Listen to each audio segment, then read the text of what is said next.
Karena perkara pidana itu jadi ada proses penyidikan, pra penuntutan, sampai nanti eksekusi. Itu yang membuat menarik karena banyak hal yang bisa kita pelajari di perkara pidana. Jadi malah menegasikan bahwasanya hakim itu memiliki kemandirian, memiliki kebebasan untuk merumuskan suatu keputusan.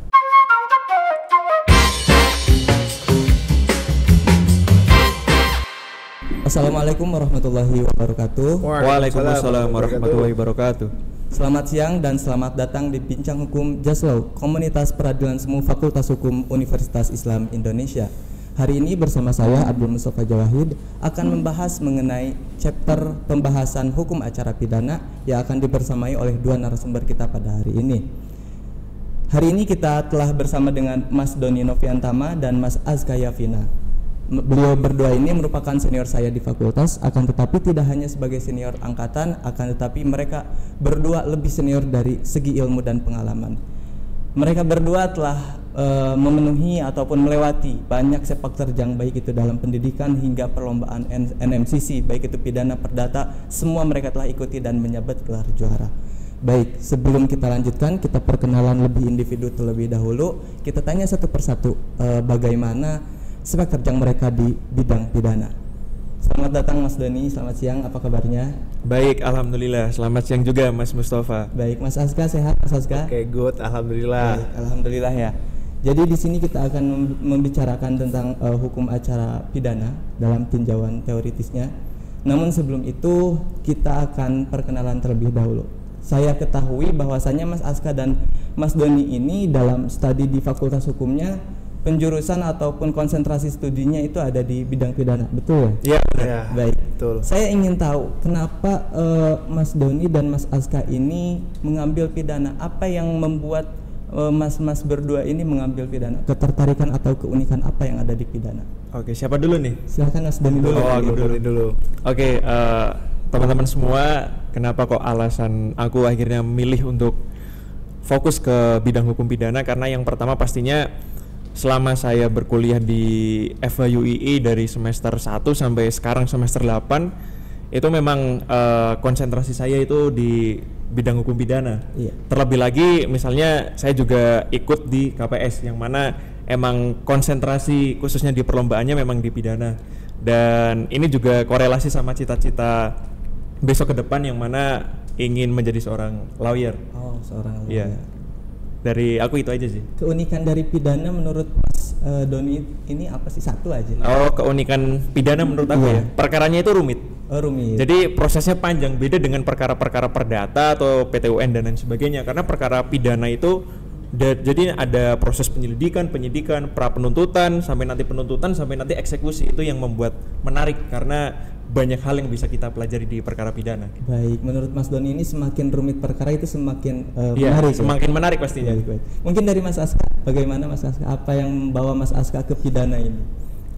Sebenarnya kalau pidana sendiri karena dulu suka sama Sherlock Holmes. Oh, Sherlock Holmes. Terus ada banyak hal kan, dia sebenarnya awalnya itu bukan pidananya tapi ilmu bantu pidananya yang aku suka, kayak kriminologi, kayak viktimologi, lalu juga nyebur bareng karena dulu aku sama Doni satu kelas ya, terus ke KPS, terus habis itu juga kita terjunnya juga pidana dan itu juga mulai menggeluti pidana dan mulai suka dari situ. Baik. Kalau keunikan yang membawa Mas Azka ini seperti tadi Mas Doni kan semakin rumit semakin unik. Nah kalau dari Mas Azka sendiri ada gak satu aja gitu?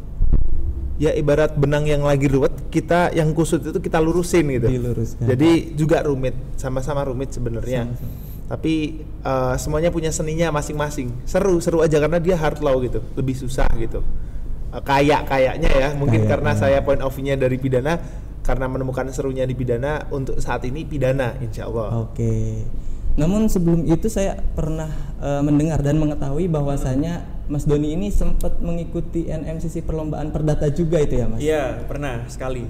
Bukan sih, 2 kali kalau hitungan. Oh, 2 kali? Ya, karena kan ada mediasi sama ada legal opini, itu pun di perkara perdata juga. Oh iya. Bagaimana kalau perdata dibandingkan dengan pidana? Tetap pidana ya? Iya sebenarnya ini sih Mas Mustafa ya, tiap bidang hukum itu ada karakteristik sama ciri khas masing-masing. Kayak misalnya perdata itu perkaranya cepat dan lain sebagainya, tapi kalau perkara pidana itu lebih rumit dan lain sebagainya. Tapi ya tiap bidang hukum pasti ada peminatnya sendiri-sendiri, dan kalau aku sendiri lebih condong ke pidana aja sih. Baik. Sebelum itu kita di sini bincang-bincang santai saja, tidak perlu baku-baku, yang penting terarah sesuai dengan pembahasan kita pada hari ini. Namun sebelumnya saya ingin ucapkan terima kasih kepada Mas Aska dan Mas Yapina telah menyempatkan hadir di tempat yang berbahagia ini. Siap. Baik, kalau kita melihat ke situasi sosial masyarakat, khususnya saya sendiri ya, melihat masyarakat itu kalau terjadi suatu kejahatan atau tindak pidana, kadang masyarakat itu suka itu melakukan kejahatan pidana langsung aja penjara. Setahu saya itu kan penjara merupakan salah satu pokok pidana ya.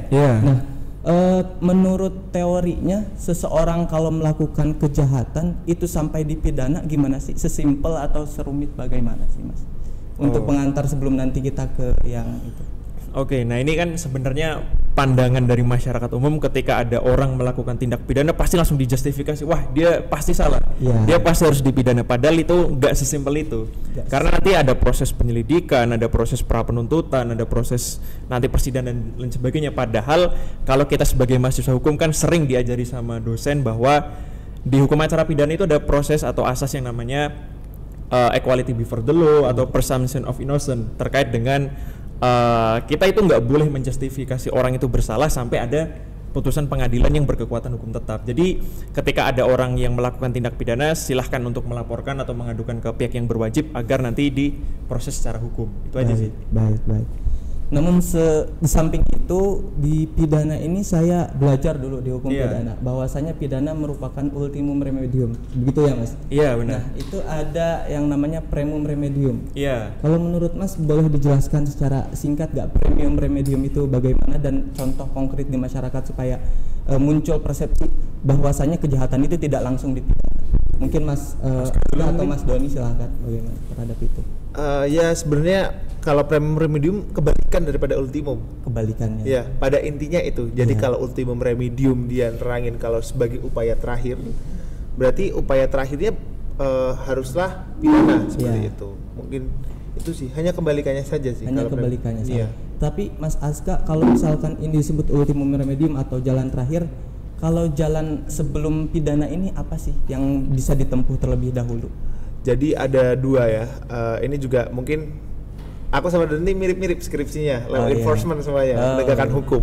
Jadi termasuknya daripada ada dua hal yang harus dilakukan terlebih dahulu sebelum adanya pidana, yaitu satu adanya kalau kita yang agak deket aja, kalau tarik mundur itu mau mulai dari upaya preemptif, mulai dari upaya sosialisasi itu terlalu jauh kan. Kita yang paling dekatnya aja perdata dan administrasi seperti itu.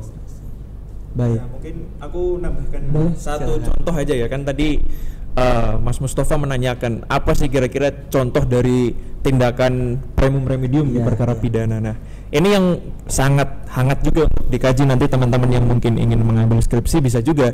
Jadi teman-teman pasti kenal yang namanya istilah restoratif justice atau keadilan restoratif. Nah ini biasanya kalau perkara-perkara lalu lintas dan sebagainya itu ada yang namanya restoratif justice. Jadi pertemuan ya secara simpelnya mediasi antara pihak pelaku, pihak korban, baik di tingkat penyidikan maupun nanti di pra penuntutan.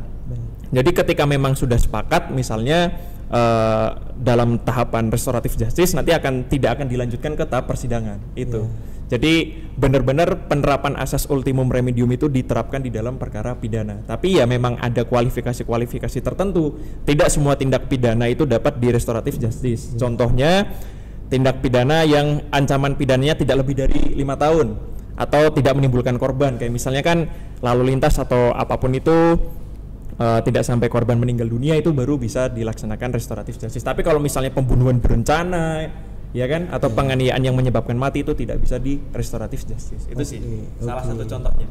Berarti kalau mau kita pemeriksaan ataupun urusan pidana lebih baik kita usahakan hal-hal penyelesaian di luar pidana terlebih dahulu, seperti itu. Bisa jadi. Baik. Namun kalau misalkan dalam kasus ternyata upaya-upaya baik perdata administrasi, restoratif justice itu tidak berhasil diupayakan, ibaratnya masih mau ngegugat langsung ke pidana, itu langkah awal apa yang harus kita lakukan?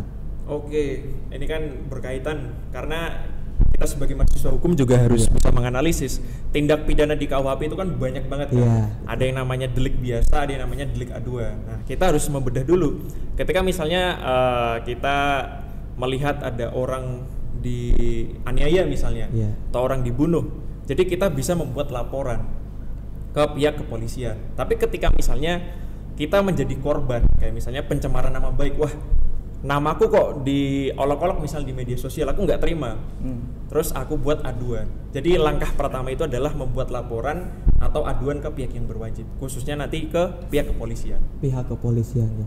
Tapi ada aturan baku gak sih lapor itu harus ke polisi, atau misalkan bisa aja ke LKBH dulu nih buat cari bantuan, atau harus ke jaksa juga bisa? Itu untuk teknis pelaporan, aturan bakunya apakah hanya ke polisi atau boleh ke yang lain selain polisi?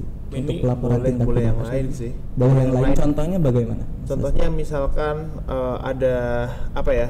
Selain dari kepolisian kan penegak hukum juga ada yang lain kan. Namun untuk proses ketika dia memang untuk diangkat ke pidana dan untuk diangkat ke ranah litigasi, yang mana itu adalah notabene di dalam pengadilan, nanti kita akan beracara di pengadilan, itu sesuai yang diatur karena kita temanya KUHP juga. Itu yang bisa untuk melakukan lidik awal dan nanti penyidikan adalah sesuai yang diatur KUHP, yakni penyidik, baik itu penyidik dari kepolisian atau penyidik pegawai negeri sipil, seperti itu. Contoh pegawai negeri sipil itu kejaksaan termasuk gak mas? Oh beda. Kalau penyidik PPNS itu biasanya ada di kementerian-kementerian. Oh kementerian. Misalnya Menkominfo itu nanti ada PPNS sendiri. Oh iya. Misalkan contoh ini yang lagi skripsi saya, boleh. Satpol PP. Satpol PP. Ya. Itu juga jadi penyidik PPNS. Oh bisa itu. Bisa. Bahkan untuk sampai nanti sidang, tapi ini bukan upaya hukum yang biasa ya. Jadi nanti peradilan acara peradilan acara cepat. Nanti dia juga bisa menjadi kuasa penuntut umum. Bisa jadi. Bahkan sampai ranah yang terbawah pun ataupun sampai nanti yang paling atas pun, dari yang paling terdekat dengan masyarakat atau sampai yang pusat-pusat. Nah, itu pun semuanya ada aspeknya masing-masing dan itu sudah diatur di KUHP. Oke, berarti lapor itu tidak hanya ke polisi saja, bisa dalam kasus-kasus tertentu ke instansi lain seperti PPNS. itu ya, PPNS. Namun terkhusus yang mungkin akan kita bawa arahnya ini kan nanti mau ke pidana biasa misalkan, itu ya ke polisi karena ada mungkin laporan A dan laporan B kayak gitu. Kalau ke pidana khusus bagaimana? Misalkan korupsi, itu lapornya kemana? Atau ke KPK langsung, ke polisi, kejaksaan? Kalau ngomongin itu juga ada, KPK itu ada. Ada juga? Iya ada. Oke, baik. Lalu mas, setelah misalkan kita melakukan pelaporan terhadap suatu tindak pidana lah kita katakan, nah pelaporan yang kita laporkan dan diterima, setelah diterima itu sama polisi ataupun yang menerima laporan dilakukan penindakan apa? Apakah langsung diselidiki ataukah ada hal lain? Soalnya satu hal mas, saya sempat masuk ke pengadilan negeri. Itu di pengadilan negeri kalau kita langsung masuk lobi utama itu ada meja yang pidana, perdata dan administrasi. Itu mas, saya mungkin pertanyaan pribadi dari saya ya sebelum ke itu setelah kita lapor ke polisi, apakah harus daftar ke PN yang ada pidana perdatanya atau gimana itu konsepnya mas? Oke, izin menjawab ya Mas Mustafa. Jadi setelah misalnya nih kita lihat ada orang korban dianiaya misalnya kan, orang lain dianiaya atau kita sendiri yang dianiaya, terus kita buat laporan, itu nanti akan ditindaklanjuti sama pihak kepolisian misalnya kan. Nanti akan dilakukan penyelidikan. Setelah laporan diterima akan dilakukan tahap penyelidikan. Penyelidikan itu kan suatu tindakan penyelidik untuk menentukan apakah tindak pidana yang dilaporkan itu kemudian dapat dilanjutkan ke tahap penyidikan atau tidak. Secara simpelnya itu penyelidikan apakah peristiwa yang dilaporkan itu ada unsur pidananya atau enggak, tindak pidana pada intinya. Tindak pidana atau tidak misalnya. Ketika nanti di laporan hasil penyelidikan itu ditentukan misalnya, ini ada unsur tindak pidana misalnya penganiayaan, maka akan dilanjutkan ke tahap penyidikan. Tapi kalau misalnya ternyata ini ternyata bukan tindak pidana, maka LHP tidak akan dilanjutkan ke tahap penyidikan dan proses penyelidikan akan dilanjutkan. akan diberhentikan lah maksud aku. Tapi kan setelah itu semua nanti banyak proses sih Mus. Jadi setelah adanya penyelidikan kemudian penyidikan itu untuk mencari dan mengumpulkan barang bukti guna menemukan tersangkanya, kemudian telah ditemukan tersangkanya dilanjutkan proses penangkapan, terus penahanan, terus penggeledahan, terus penyitaan sampai nanti ada pelimpahan berkas perkara.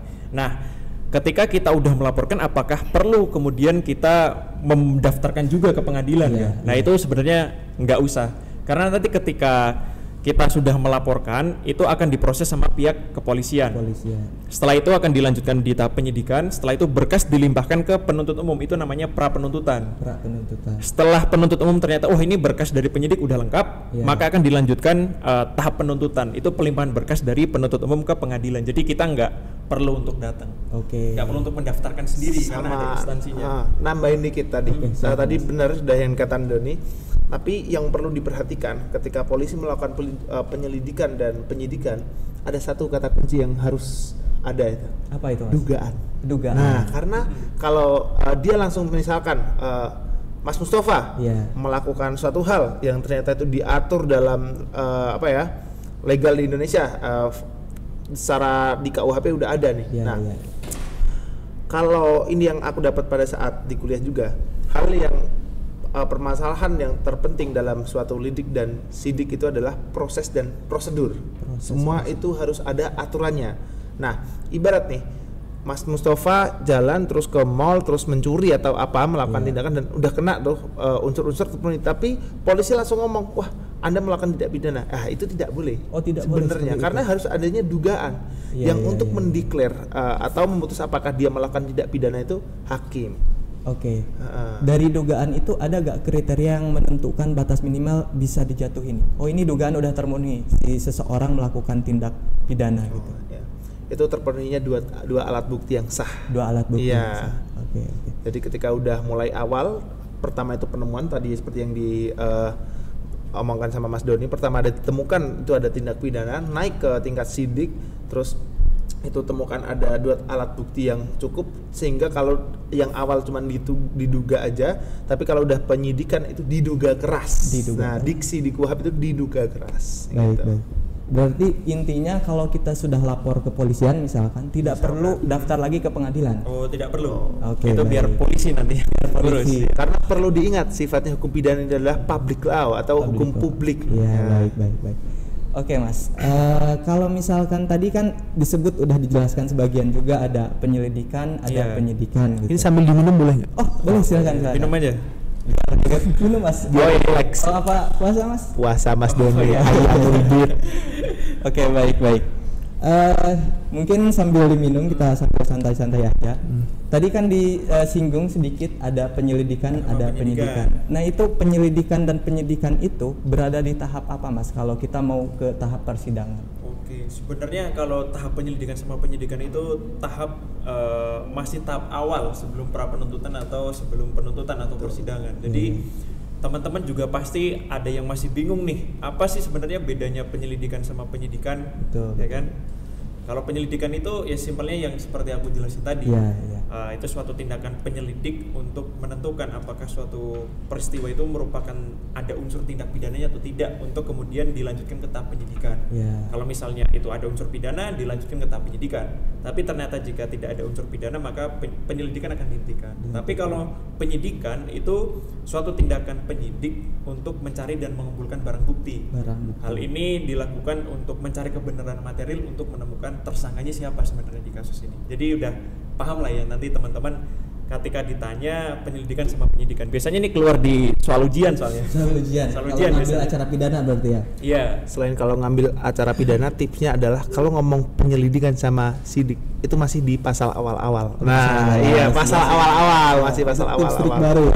Tips and triknya. Masih tahap awal. Ini sih kalau tadi Mas Mustafa nanyain juga kaitannya dengan kalau di proses persidangan udah sampai mana. Nah, ini kalau kita di KPS ya, Don ya, kita akan mengenal adanya non litigasi sama litigasi. Nah, non litigasi itu pun suatu hal atau perkara yang masih di luar pengadilan. Sedangkan kalau litigasi itu udah masuk di pengadilan, udah mulai buka acara pertama, dan acara pertama adalah dakwaan. Gitu. Jadi ketika kita membahas proses yang berjalannya di pengadilan, itu adalah di litigasi. Kalau bahasanya anak KPS juga itu udah litigasi gitu. Litigasi berarti dakwaan ini dibacakan begitu. Baik. Tapi Mas, bisa dikatakan suatu persidangan itu bisa dimulai kapan? Misalkan apakah hasil penyidikan diserahkan ke jaksa atau bagaimana? Sidang itu baru bisa dimulai ketika sudah tahap penuntutan. Jadi PU itu kan menerima berkas dari penyidik. Misalnya berkas itu udah dikatakan lengkap, maka akan keluar P21 sebagai penanda kalau berkas perkara udah lengkap.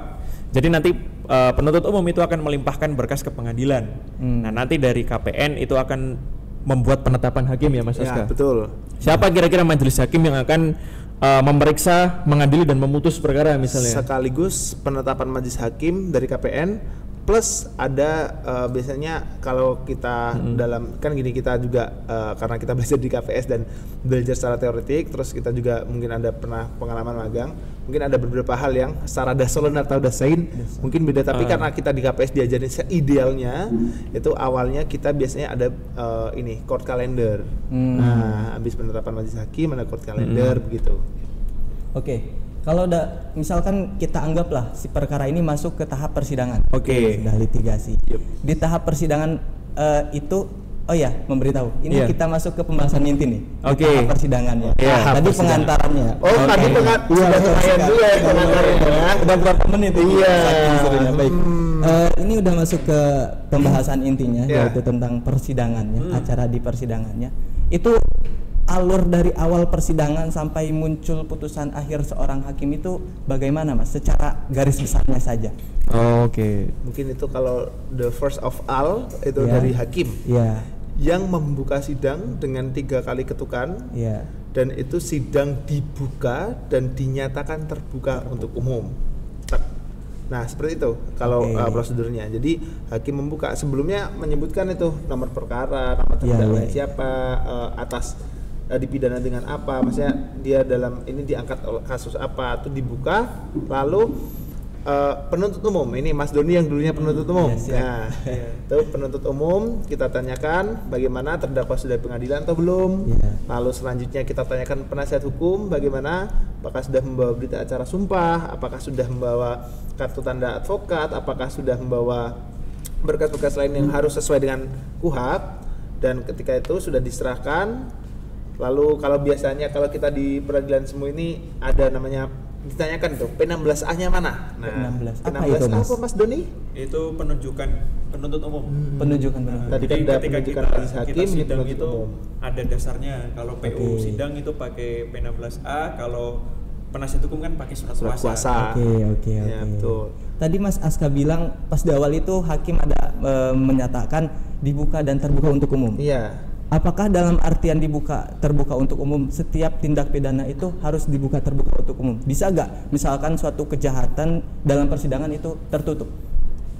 Kalau gini, kalau sidang ditutup, itu berarti sudah selesai. Maksudnya? Tapi kalau dinyatakan tertutup untuk umum, itu biasanya untuk perkara-perkara peradilan anak.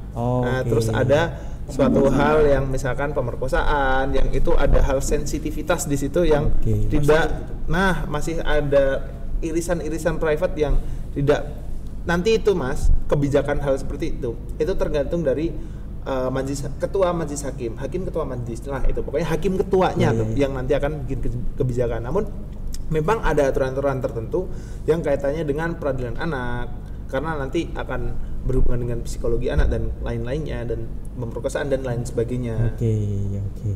Lalu Mas, itu kalau di persidangan sempat saya juga belajar otodidak sedikit-sedikit gitu.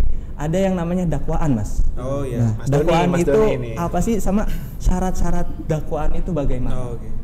Jadi melanjutkan Mas Aska tadi ya. Jadi sidang pertama itu kan majelis hakim akan memeriksa terdakwa lah, kemudian memeriksa kelengkapan dari penuntut umum sama penasihat hukum.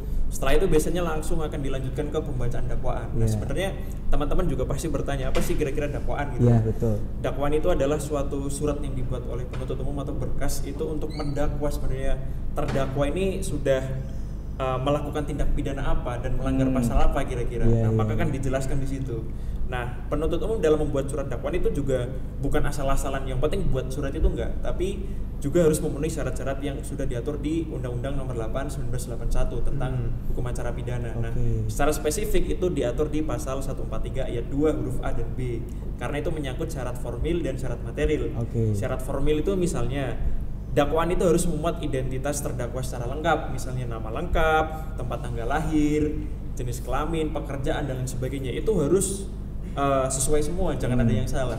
Terus juga harus memenuhi syarat material. Apa syarat material? Itu adalah dakwaan itu harus mencantumkan uraian-uraian perbuatan apa sih yang sudah dilakukan oleh terdakwa hingga dia dikatakan telah melakukan suatu tindak pidana. Selain itu, uraian material juga harus mencantumkan, ini yang penting, namanya tempus delicti sama locus delicti. Nah, konsekuensi ketika nanti jaksa penuntut umum dia tidak mencantumkan syarat material, misalnya locus delictinya salah atau tempus delictinya salah, konsekuensinya dakwaan itu batal demi hukum. Mungkin dari Mas Aska ada tambahan atau cukup pengertiannya? Ya, pada intinya 143 ayat 2 dan A dan B KUHP itu ya, itu harus terpenuhi. Kalau enggak ya nanti tidak cermat, tidak jelas dan tidak lengkap nanti. Obscure libel nanti jadinya, harus terpenuhi. Bagaimana Mas kalau misalkan syarat-syarat yang ada di pasal tadi disebutkan oleh Mas itu terpenuhi, tapi setelah dakwaan itu didakwakan tapi di tengah-tengah jalan nih pengen berubah pikiran, pengen merubah dakwaan itu. Itu bagaimana Mas? Boleh gak? Atau dasar hukumnya ada enggak mengenai hal tersebut?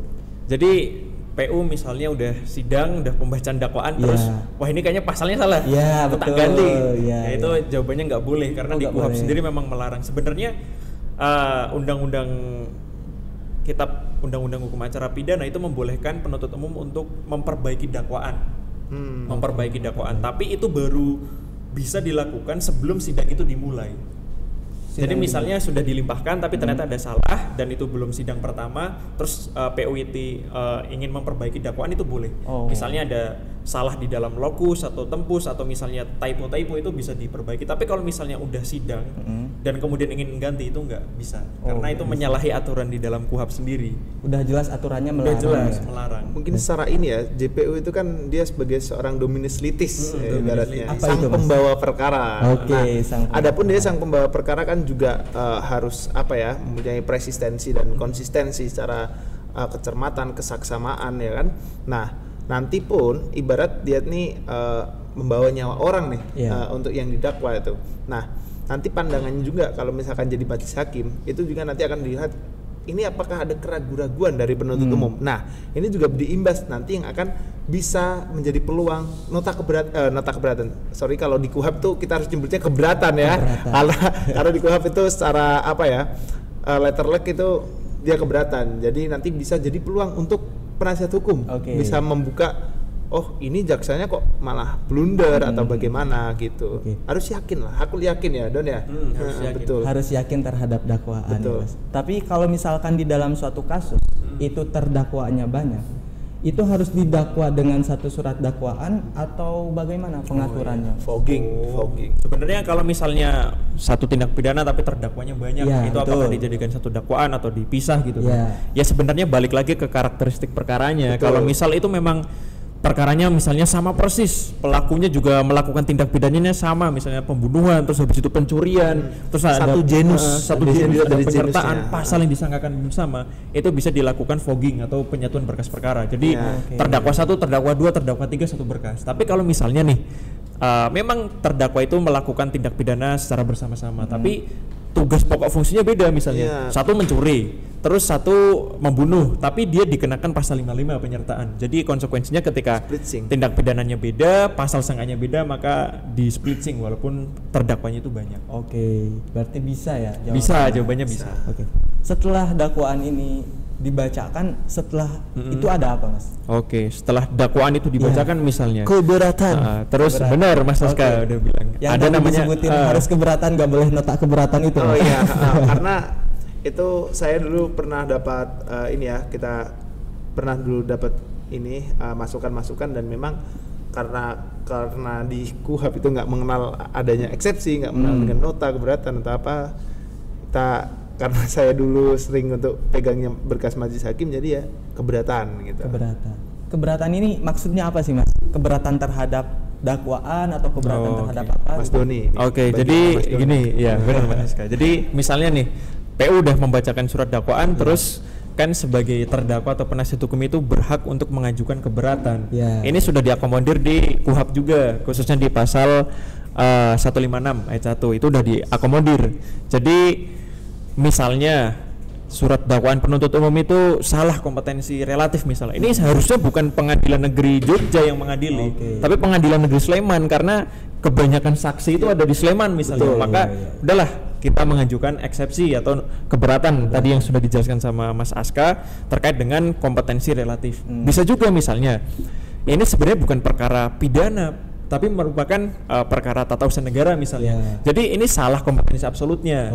Kita mengajukan keberatan. Bisa juga biasanya dakwaan itu tidak cermat, tidak jelas, tidak lengkap misalnya.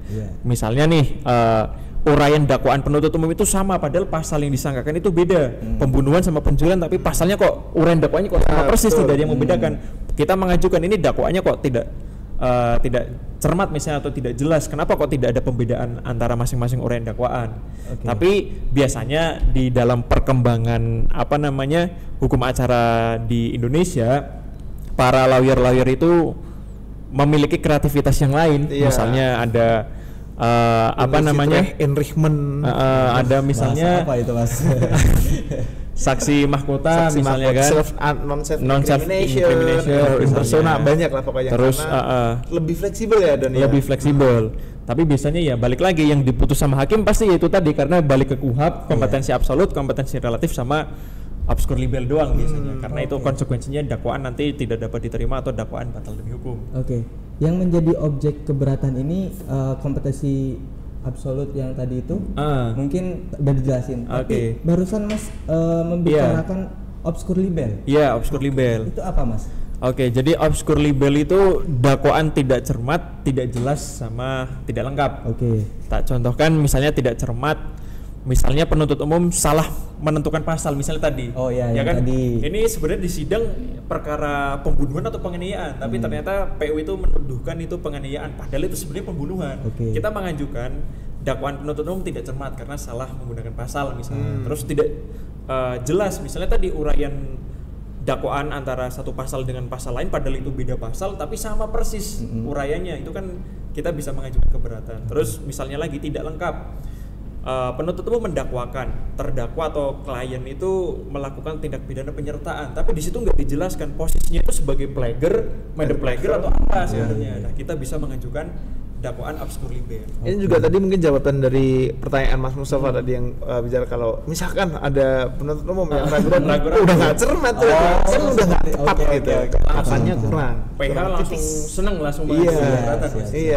Nah, kalau misalkan keberatan ini sudah diatur di dalam KUHP tadi, apakah si keberatan ini menjadi suatu kewajiban dalam proses persidangan? Belum tentu. Sebenarnya keberatan itu balik lagi karena itu merupakan hak, jadi ya terserah ke terdakwa sama penasihat hukum.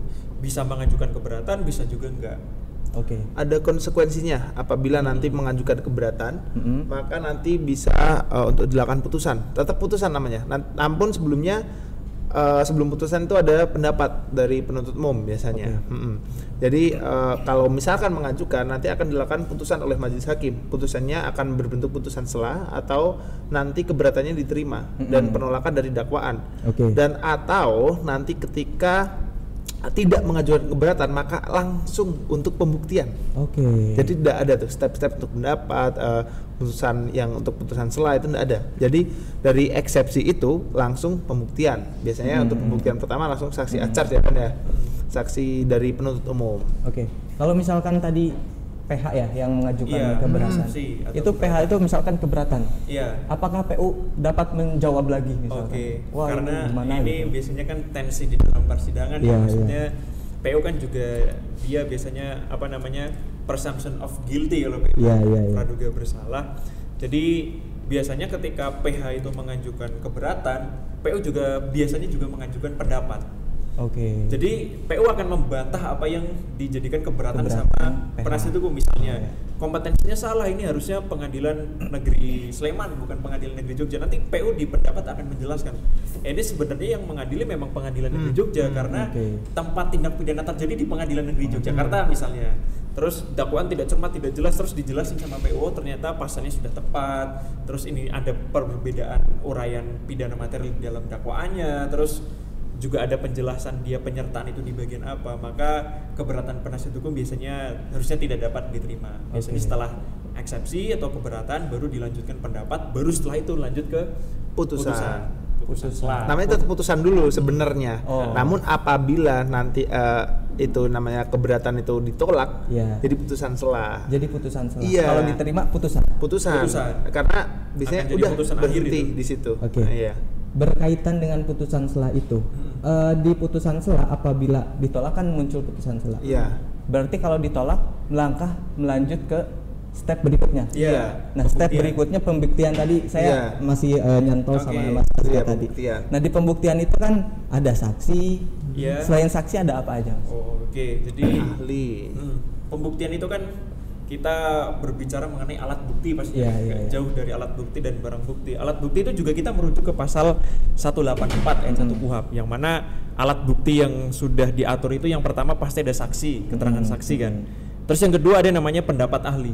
Biasanya kalau ada perkara-perkara yang rumit, tindak pidana korupsi atau tindak pidana cyber, itu biasanya menghadirkan ahli ya Mas Ya, Aska ya? betul. Biasanya menghadirkan ahli. Terus setelah ada pendapat ahli ada juga namanya surat. Surat misalnya di perkara-perkara cyber itu kan butuh namanya berita acara laboratoris kriminalistik ya. Yep. Nah itu biasanya keluar dari penyidik juga.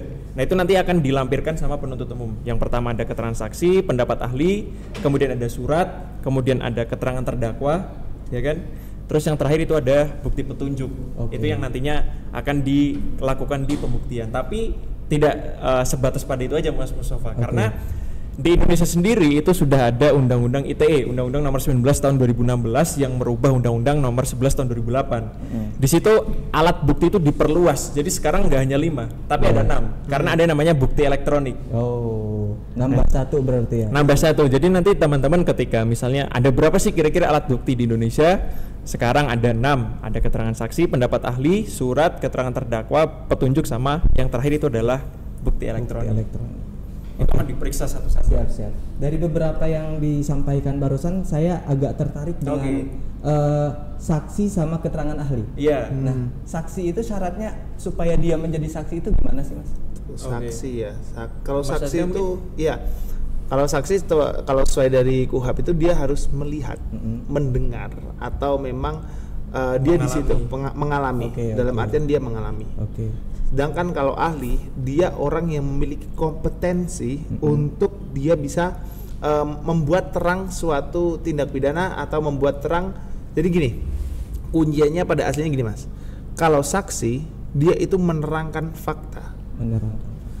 Tapi kalau ahli, dia ikut menilai fakta. Oke. Tapi menilai ini dalam artian bukan untuk justifikasi ya, tapi untuk membuat, misalkan ada hal kayak tadi kalau kita ngomongin adanya bukti digital, itu kan ibarat katakanlah para penegak hukum di situ ya, notabene kayak penuntut umum, penasihat hukum dan hakim itu kan semuanya belum yang ahli banget, dia mengetahui secara dalam karena mungkin ketika harus ada klasifikasi khusus dia menjadi orang yang paham betul, dia ahli betul dalam suatu digital, makanya dihadirkan dan ketika dihadirkan itu untuk membuat terang suatu fakta seperti itu. Jadi kalau ahli itu dia lebih untuk memperjelas suatu fakta, kalau untuk saksi itu untuk menerangkan keterangannya. Ada yang lebih menarik lagi nih. Iya. Tadi Mas Aska sudah menjelaskan kalau saksi itu kan dia yang melihat sendiri, dia yang mendengar sendiri, dia yang mengalami sendiri. Iya, Tapi betul. ada putusan Mahkamah Konstitusi. Ya. Apa itu, Mas? Jadi sekarang saksi itu tidak hanya dia yang melihat sendiri, dia yang mendengar sendiri atau dia yang mengalami sendiri. Jadi saksi yang kata-katanya pun sebenarnya bisa dihadirkan. Jadi yang tidak melihat secara langsung, mendengar secara langsung atau mengalami secara langsung bisa dihadirkan dengan bisa. adanya putusan Mahkamah Konstitusi itu tadi. Tapi untuk ini diterima atau enggak nanti silahkan majelis hakim untuk mempertimbangkan. Oke, siap. Udah terjawab kok. Iya. Asalnya saya mau bertanya, kalau misalkan nggak mendengar, nggak melihat bagaimana? Tapi udah Ntar masih terjawab sama Mas bisa. Doni. Nah, tapi satu lagi pertanyaan mengenai tadi saksi ahli. Ya. Ya kan itu harus yang memiliki kompetensi dan lain-lain. Kalau kita lihat ke persidangan kan bisa aja terdakwa itu mendatangkan saksi ahli. Iya. Ya, betul kan? Iya. Nah, kalau menurut Mas sendiri kriteria kompetensi keahlian itu harus ditujukan pada misalkan gelar atau strata pendidikan atau bagaimana syarat seorang saksi ahli? Profesor doktor kah atau Kalau bagaimana? saksi ahli ya biasanya Ya. itu dibuktikan oleh ini sertifikatnya dia Oke. atau piagamnya dia atau hasil sertifikat pelatihan, dan misalkan dia dihadirkan dari suatu universitas itu ada keterangan dari pihak universitas atau misalkan dari instansi, ada dari instansinya sendiri gitu. Karena memang apa sih untuk melihat si A ini dia ahli katakanlah dalam suatu bidang ahli hukum katakanlah. Untuk membuktikannya apa? Nah, untuk mudahnya kan nggak perlu tuh untuk si ahlinya datang untuk menerangkan, oh saya ini kuliah di sini, saya ini itu kan nggak perlu. Kalau udah ada gelar yang udah ada sertifikasinya terukur dan memang diterima oleh kalangan banyak sesuai dengan akreditasi, sesuai dengan standar dan lain-lain, itu lebih mudah. Oh ya ini bisa di tracking nih CV-nya kayak gini, karena pada saat pemeriksaan ahli misalkan didatangkan ahli, hakim itu majelis hakim itu menanyakan, saudara apakah membawa CV? Nah gitu.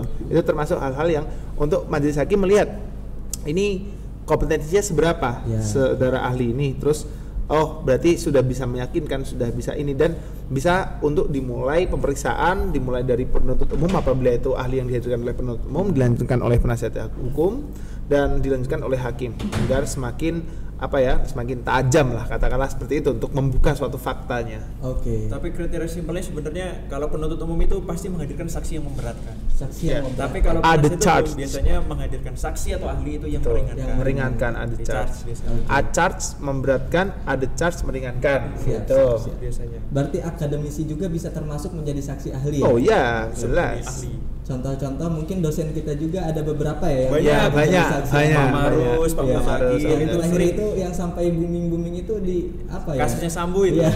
Pak Aris Itu saksi Setiawan ahli. sama Pak Marus. Oke. Tapi kalau di dalam realitanya, kalau misalkan si saksi ini berasal dari terdakwa, itu saya lihat dari kacamata saya itu suka dikucilkan oleh masyarakat. Wah ini membela, wah ini.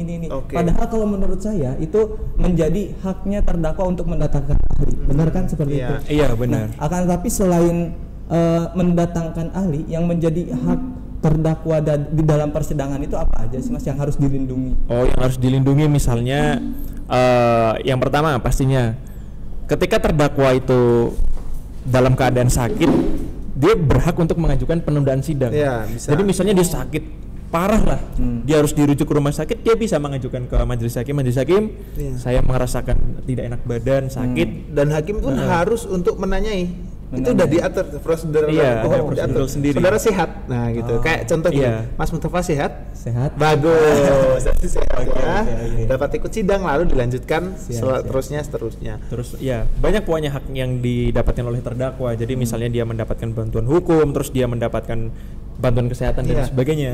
Ini aja sih Mas, kalau ingin untuk hal kecil dan itu bisa untuk membuat pandangan yang lebih luas, ibaratnya seperti ini.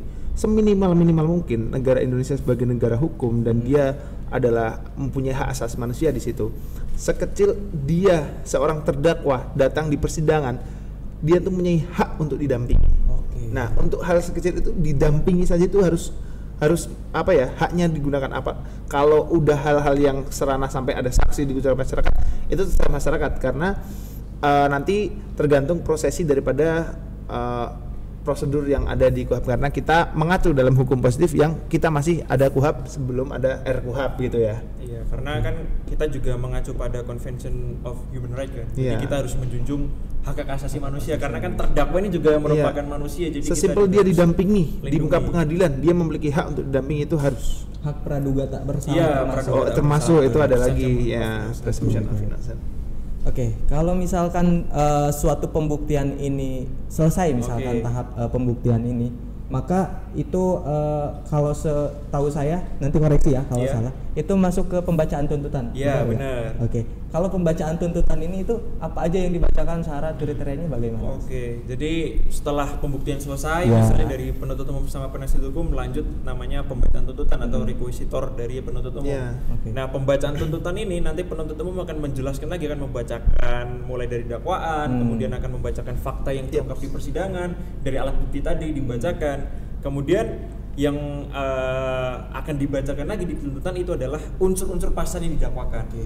Misalnya dia didakwa seseorang itu melakukan tindak pidana pembunuhan, maka akan dijelaskan satu-satu unsurnya. Barang siapa misalnya, apakah dia cakap hukum, dipecah-pecahin, misalnya dipecah-pecahkan. Oh, misalnya dia cakap hukum 18 sudah 25 tahun misalnya.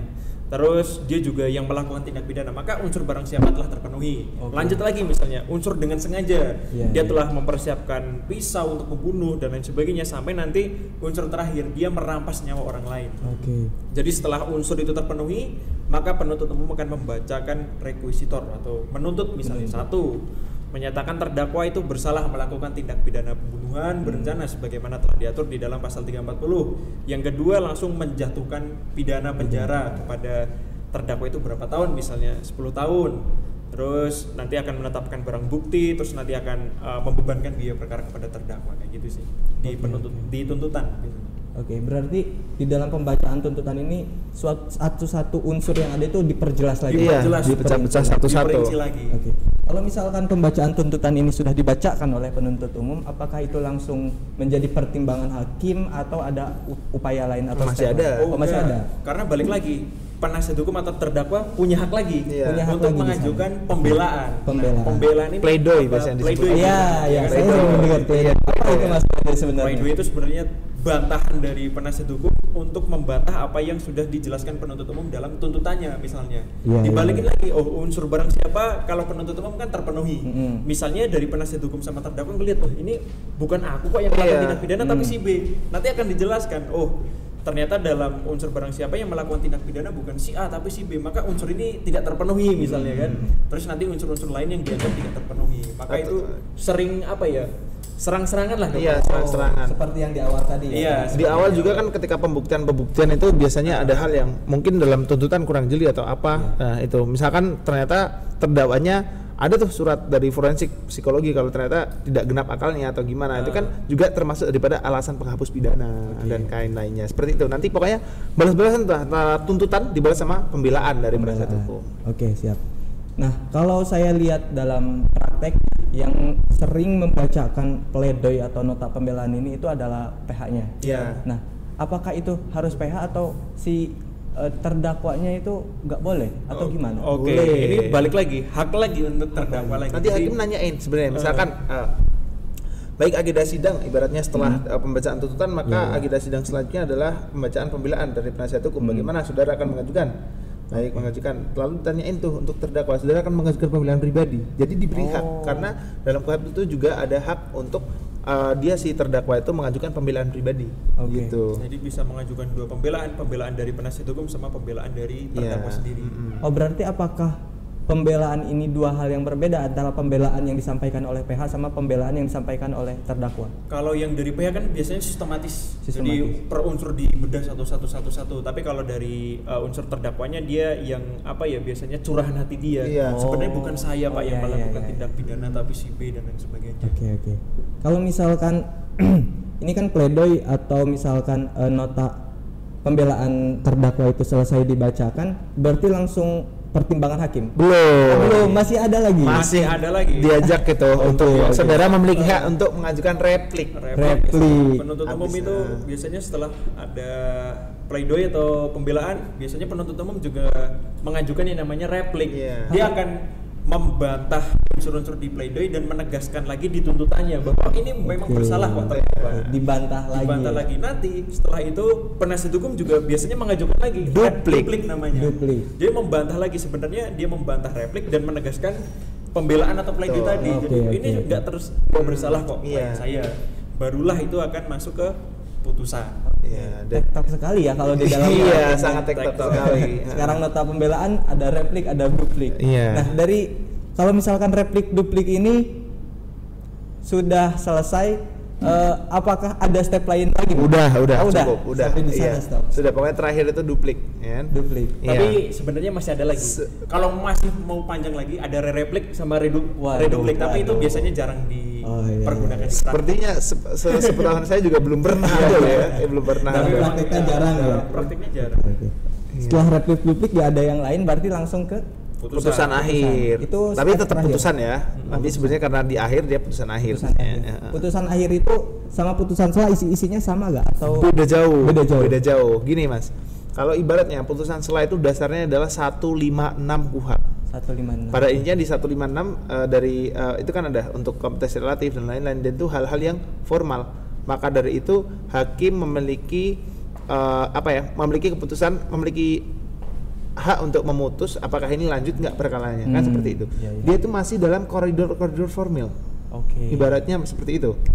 Nah, karena di dakwaan, di eksepsi itu kan masih belum terlalu menyentuh material pokok perkara. Oke, Nah, ketika di putusan akhir dia udah benar-benar yang merumuskan kaitannya dengan pokok material perkara. Jadi hal-hal yang di bawah, ibaratnya di bawah putusan selah sebelum-sebelumnya itu udah enggak, karena yang dilihat adalah apa yang dihadirkan di muka persidangan, pada itu saksi, ahli, dan alat bukti lain gitu. Jadi dia lebih ke materialnya. Tapi dalam rancangan putusan akhir itu pun dari awal tuh ada dakwaan. Jadi harus tergambarkan juga. Jadi di pasalnya, kalau pengen lihat pasalnya itu di pasal 167 ayat 1 huruf A, B, C, D, E, F, G, A, B, C, D, E, F, G, H, I, J, K, L atau sampai I ya. Pokoknya kalau nggak memenuhi pasal itu sesuai syaratan, contohnya nggak ada irah-irah, udah batal demi hukum. Oke. Jadi putusannya udah bisa langsung batal demi hukum. Lalu apabila ada syarat yang tidak terpenuhi sesuai dengan pasal 167 itu juga, pokoknya seingatku memang 167, coba teman-teman nanti cross check lagi. Jadi di pasal 167 harus memenuhi hal-hal itu. Jadi tergambar jelas tuh, ada dakwaan, ada eksepsi, terus nanti putusan selah, terus nanti ada pembuktian dari seluruh saksi, seluruh ahli dan lain-lainnya. Karena dalam putusan itu harus tergambar jelas alur perkara dari awal sampai akhir, sehingga majelis hakim memiliki pertimbangan untuk menimbang bahwasannya nanti mau dikemanakan arah putusan tersebut. Gitu. Berarti di dalam itu ada pertimbangan hakim untuk menjatuhkan hukuman kepada terdakwa. Menjatuhkan amar putusan. Amar lebih putusan tepatnya. namanya. Karena belum tentu putusan itu hukuman. Oke, Iya kan? oke. Karena putusan itu ada 3 golongan dalam pidana. Kalau putusan akhir itu nanti dia bisa ada putusan lepas, putusan bebas, putusan lepas, sama putusan pemidanaan. 3 itu yang sering terjadi di Indonesia apa Mas kira-kira? Oh, semuanya dinamikanya sering terjadi karena kasus pidana di Indonesia banyak lumayan ya. Jadi ada tuh yang lepas, ada tuh yang bebas, ada yang kena pemidanaan gitu. Kalau misalkan di dalam putusan akhir kan biasanya majelis hakim itu ada 3 orang. Iya, betul. Dalam menjatuhkan putusan, apabila 3 orang itu misalkan salah satu nggak setuju terhadap putusan, itu bagaimana? Nanti bisa dilakukan dissenting opinion. Dissenting Iya. opinion. Dan atau apabila yang nggak setuju 2, nanti diambil suara yang terbanyak. Namun yang terpenting ada itu di KUHP dijelaskan bahwasanya ketika adanya perbedaan dari salah satu seorang dari hakim anggota, nanti harus tertuang juga pada putusan. Kenapa kok dissenting opinion? Oke. Ya, gitu. Kalau adanya dissenting opinion ini, akibat hukumnya ada gak yang timbul gara-gara dissenting opinion? Misalkan putusannya jadi menurun atau gimana setelah adanya dissenting opinion atau perbedaan pendapat salah satu majelis hakim? Kalau dari aku sendiri itu kayak untuk berapa lama dia berapa lama di penjara dan lain-lain itu sebenarnya nggak ada yang mempengaruhi. Jadi malah menegasikan bahwasannya hakim itu memiliki kemandirian, memiliki kebebasan untuk merumuskan suatu keputusan gitu. Putusan sih lebih putusan ya, betul. Berarti tidak mengganggu pemidanaan ataupun tidak menimbulkan akibat hukum baru ya? Tidak menimbulkan. Pada intinya yang penting nanti tertuang dan amarnya jelas sesuai dengan apa yang gambaran kemudian pertimbangan hakim tersebut. Sampai situ sudah selesai berarti tahap persidangan Kalau dari awal sampai sudah akhir. selesai nanti tergantung amarnya apakah Ya. dia pemidanaan, lepas atau bebas. Klik ketika pemidanaan, nanti dari hakim memberitahukan pada penuntut umum, ada penasihat hukum terdakwa bahwasanya memiliki 7 hari untuk pikir-pikir atau mengajukan banding. Oke. Menerima, sorry ada 3, menerima, pikir-pikir atau banding. Banding. Nah, gitu. Banding itu upaya hukum kan? Mas? Upaya hukum. Selain banding ada apa? Yang setingkat atau The next step pokoknya upaya hukum itu dibagi menjadi 2. kasasi. Ada upaya hukum biasa Ya. sama ada upaya hukum luar biasa. Nah, upaya hukum biasa itu yang tadi sudah dijelaskan Mas Aska itu banding. Jadi nanti akan dikasih waktu untuk memikirkan apakah akan mengajukan banding atau tidak. Iya. Itu biasanya dikasih waktu ya maksimal 14 hari untuk 14 mengajukan hari. banding. Dan kalau ketika waktunya nggak dipakai berarti dianggap menerima. Menerima. Dianggap menerima. Oke. Jadi Kalau sudah- dianggap menerima akibatnya Berarti sudah menerima. menerima dan mengikat berarti. Iya, Mengikat mengikat, dan- mempunyai daya ikat dan daya lekat di situ. Nanti siap. ketika misalnya diterima, wah dia udah bersalah melakukan tindak pidana, maka PU akan langsung melakukan eksekusi karena pengertian penuntut umum di KUHAP kan dia melaksanakan penuntutan dan melaksanakan penetapan hakim, Oke. ya kan? Iya, betul. Sang pembawa perkara sampai akhir gitu. Sampai akhir akan melakukan eksekusi. Dan tadi kan perkara biasa ada banding, ada kasasi. Kalau luar biasa itu yang pertama ada kasasi demi kepentingan hukum, yang kedua ada peninjauan kembali. Misalnya udah lama, kemudian ditemukan novum baru atau alat bukti baru, maka akan dilakukan Pembukaan lagi case-nya. pembukaan kasus lagi. Tapi itu tertentu itu. Oke, tertentu. Tidak Untuk- semua perkara. Enggak, Iya. biasanya untuk kejahatan-kejahatan HAM berat, Iya, betul, genosida, maksudnya itu. kejahatan perang dan Extraordinary crime. Oke.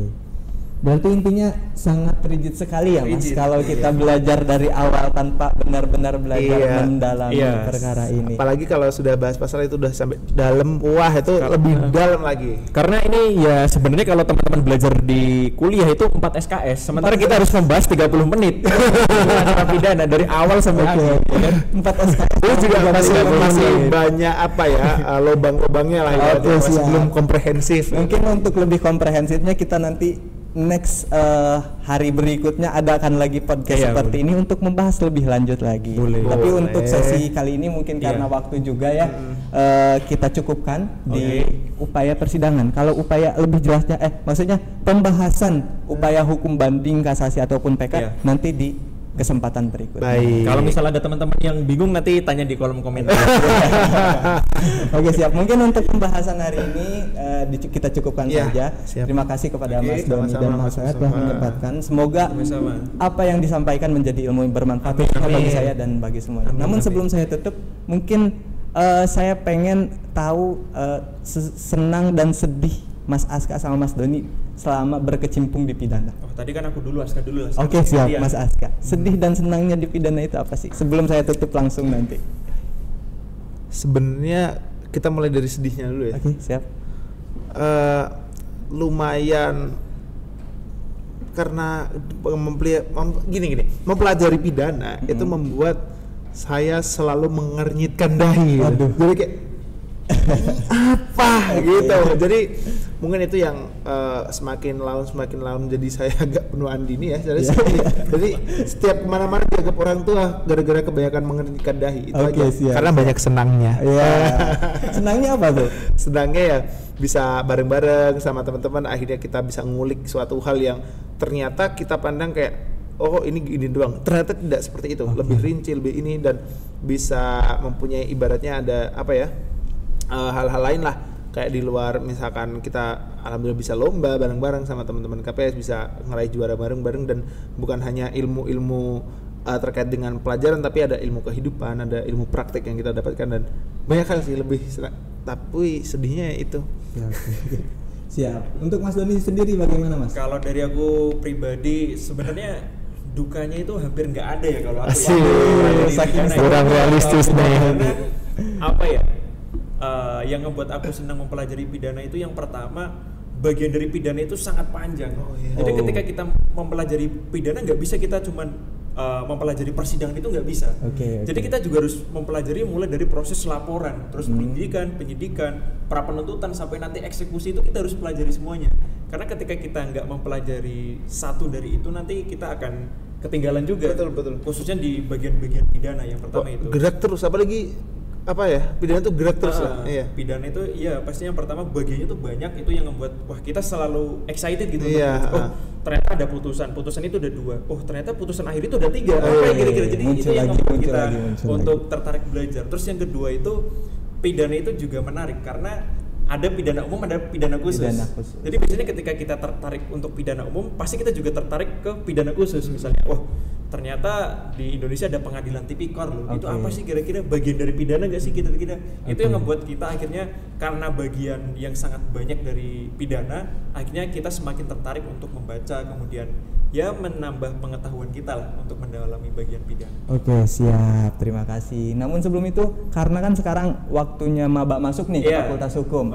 Sebagai pengantar untuk maba-maba, satu kata atau satu kalimat statement terakhir dari Mas Aska sama Mas Doni untuk pidana, untuk mahasiswa baru khususnya. Satu kata saja atau satu kalimat mengenai pidana. Aska dulu. Silakan. Aku kalau pidana sebenarnya ingat betul apa yang dulu dipesani oleh Bu Aroma pas kita masuk pertama kali kelas pidana. Aku ingat betul pagi-pagi dengan kita masuk semuanya masih agak dingin tuh kepalanya. Terus Bu Aroma cuman satu kata, Ibu mau kalian jadi kutu buku. Nah, gara-gara itu saya mulai baca tuh. Karena pidana kalau nggak dibaca doang, kalau dia nggak dibaca tapi didiskusiin doang dan lain-lain itu masih kurang. Karena harus punya barikade lain kita untuk punya barrier, punya pondasi dan lain-lain untuk saling tukar pikiran.